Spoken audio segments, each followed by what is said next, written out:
Sobat Bacot. Halo, jumpa lagi di episode baru kita Berjumpa di episode baru kita dengan judul Jimat. Apa itu jimat? Jimat adalah Jelasin dah. akronim dari Gem in the Mud. Gem in the Mud adalah kalau diartikan secara harfiah adalah sebuah permata di dalam lumpur. Alias dia adalah pemain-pemain diferensial dengan kepemilikan yang sangat rendah dan juga mungkin tidak dilirik karena mungkin bermain bukan di tim-tim yang besar gitu kan. Dan ini adalah salah satu strategi untuk menghadapi musim ini. Betul. Seperti itu karena musim ini kan banyak sekali anomali kan. Dan juga banyak juga top manajer yang musim lalu bisa peringkat atas 1000 dunia, 100 dunia gitu, tapi sangat-sangat struggling di musim ini gitu. Yang overall rank-nya rendah-rendah gitu. Nah, untuk mengejar overall rank-nya yang dari bawah, untuk mengejar ke atas tentu butuh strategi yang berbeda daripada musim lalu. Betul. Nah, inilah yang akan coba kita keker, kita analisa, kita lihat bersama-sama gitu. Kita gali bareng-bareng nih. Gem in the Mud ini, Jimat. Jadi pemain-pemain yang kita akan share beberapa pemain yang memang kalau misalkan mau mengejar overall rank ini bisa banget dipilih. Bisa banget dipilih. Gitu. Oke, sudah siap? Siap. Sudah siap, Bayu? Oke, Bayu minyaknya udah dibakar? Udah? Siap. Oke. Oke. Jadi, untuk jimat yang pertama adalah siapa, Mi? Nah, gua. Ya lu ngomong. Bingung gua anjir. Jimat yang pertama ada Oli Watkins. Bener nggak sih, Boy? Iya, benar. Benar, Oli Watkins. Kenapa nih? Oli Watkins ini sebenarnya udah orang udah mulai notice sih. Udah mulai Karena notice kemarin ya? nyetak 2 gol kan. Tapi kita lihat ternyata kepemilikannya masih 7%. 7%, oke. Itu masih sangat bisa buat ngejar sih. Dan Aston Villa kalau buat jangka, kita kan per game week kita ngeliatnya nih, Gem in the Mud-nya. Tapi untuk jangka panjang pun Oli Watkins nih bisa menjual. Oke ya. Dan kemungkinan naik harga pun juga tinggi. Selain itu juga memang ujung tombaknya Aston Villa satu-satunya. Iya. Bentar, Oli Watkins ini striker kayak?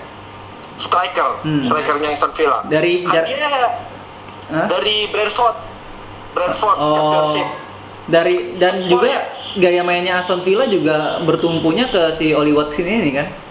Iya, jadi main ke Grealish, ngocepan kiri, terus biasanya ke crossing ke si Watkins. Oh, iya. Bagus sih. Dia kayak bener-bener stay di kotak penalti, Kayak Harry Kane. Kayak Harry Kane DCL gitu ya? Ya kayak gitu. Nah, dan juga formnya Aston Villa juga lagi bagus. Fixernya juga lagi oke. Ya kan? Sudah lagi oke. Jadi Oli Watkins kalau yang pengen ngejar OR, saatnya ngambil Oli Watkins. Saatnya nih. Masih Iya. belum terlambat lah ya. Masih belum terlambat ya. Iya, masih belum terlambat. Oke. Cukup. Oke. Yang kedua siapa? Jam in the Mud yang kedua Siapa jimatnya? adalah Diogo Jota. Jota. Diogo Jota. Ini walaupun dari tim yang besar nggak sih Liverpool? Untuk sekarang Besar lah. Lu mikir lu lah. Emosi. Ngegas dong. Itu baru. Gimana, Pak? Bacotin dong, Nah. Jota. Kasih tahu Fahmi nih, kasih tahu. Walaupun kepemilikannya udah lumayan 9 ya, tapi kan tetap di bawah 10. Itu masih besar kemungkinan untuk return di game week 9 dan kemungkinan besar untuk diferensialnya sangat bagus. Selain Salah juga terindikasi COVID kan, Jota bisa dijadikan striker lagi. Ataupun kalau nggak striker juga bisa jadi penyerang kanan. Oh, iya. Dan dia lagi on fire banget. Iya, betul. Pemain dengan harga berapa sih sekarang? Berapa sih Jota sekarang? Lupa gua. 6,5. 6,5. Dengan harga 6,5. Penyerang Liverpool juara bertahan, tim yang paling menyerang. Karena City masih melempem ya. Masih melempem lah, Sekarang masih belum jelas formnya. Lagi on form. Itu kalau bisa diambil segera. Iya, betul sih.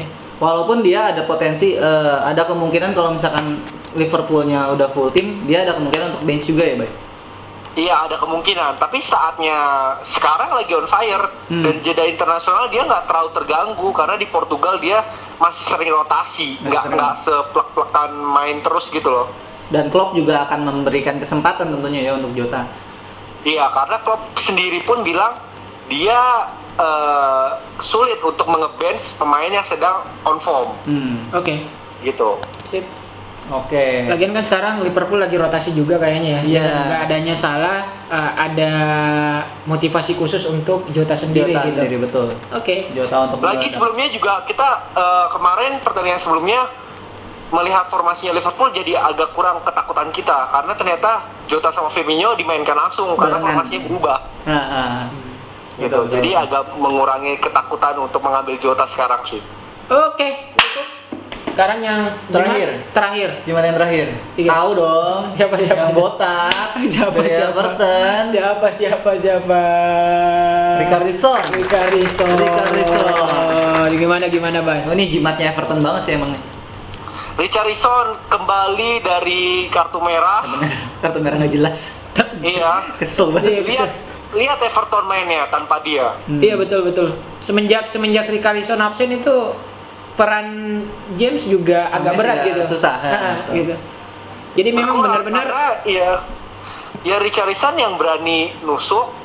Selain berani nusuk dia juga bisa mantulin bola karena posturnya juga tinggi dia. kalau gua ngelihat Richarlison itu mirip Firmino tahun lalu gitu loh. Membuka dan mengalah.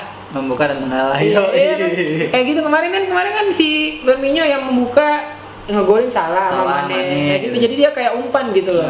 Nah, sama halnya Richarlison musim ini. Dia juga pendobrak untuk lini belakang sih. Dan gue ngelihat juga si Ancelotti kan udah membangun timnya itu benar-benar udah ini kan. Tapi salahnya dia itu terlalu fokus sama pemain yang ada sekarang. Ketika satunya absen itu kelihatan banget itu. Atau mungkin memang masih masa-masa transisi apa gimana gitu kan. Ketika kurang satu masih ada harus butuh adaptasi butuh chemistry-nya. Tapi dengan kembalinya Richarlison ya bisa jadi pembeda gitu loh. Tapi dari segi individualisnya sendiri gimana, Bay? Kalau Richarlison masih ada bisa asis kalau gua sih Richarlison. Menusuk dan mengalah itu artinya asis gitu, memberikan asis. Gimana, Bay? Semakin individualis semakin FPL aset. Ini ya, aset ya. Iya kalau penyerang apalagi kita ngiranya kan yang ngambil penalti James, ternyata ngambil penalti dia. Si Richarlison ini. Jadi gua rasa dengan kepemilikan 3,8 ternyata. 3,8 kecil banget ya. Kalau misalkan orang-orang belum punya DCL atau misalkan agak ragu pengen ngeganti DCL atau pengen ganti Kane atau kan ada ketakutan Spurs dengan jadwal yang sulit, ada juga orang kan yang pengen ngubah ke striker yang lain. Richarlison bisa jadi pantauan sih. Oke. Apalagi besok melawan Fulham. Yang bertahan pun masih abal-abal lah. Abal-abal sih. Kalau Fulham penyerangan oke lah, tapi pertahanan agak suram. Oke. Jadi itu untuk jimat. Ada lagi jimatnya? Enggak, Lingard mau disebutin nggak? Itu mah jimat buat jualan. Jualan baju dia. Oke, untuk episode kita memang kita setting singkat saja. Mudah-mudahan 3 jimat ini benar-benar bisa berkontribusi baik di Game Week 9. Betul. Jika kalian cocok ya udah ambil, kalau enggak ya mungkin kalian punya jimat yang lain gitu. Nah, jangan lupa kalau misalkan memang kalian punya jimat yang lain yang menurut kalian bisa meledak dan juga pemilikannya masih sedikit dan bisa mendongkrak overall rank-nya kalian. Silakan komen di bawah. Oke. Tunjukin siapa pemain-pemain yang menurut kalian bisa menjadi jimat. Oke, cukup kali ya? Oke, cukup.